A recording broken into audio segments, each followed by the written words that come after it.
how can I start a farm with my $300? Now, $300 here in Ugandan shilling is like 1 point something, 1.1, 1.2. No, it doesn't reach 1.2, 1.1. Anyway, that's like 1 million Ugandan shilling, $300. Now, with $300, yes, you can start dual purpose, broiler, and layers. You can. But now, let me first cut off some, like layers. Now, with the layers, $1 million or $300, to be honest with you, I'll give you a no.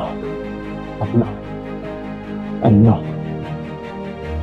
Because I'm not even sure that they can feed even 100 layers. I don't think they can. Please, with the layers, let us leave.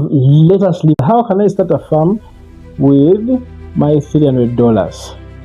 Now, $300 here in Ugandan shilling is like 1 point something, 1.1, 1.2. No, it doesn't reach 1.2, 1.1. Anyway, that's like 1 million Ugandan shilling, $300. Now, with $300, yes, you can start dual purpose, broiler, and layers. You can. But now, let me first cut off some, like layers. Now, with the layers, $1 million or $300, to be honest with you,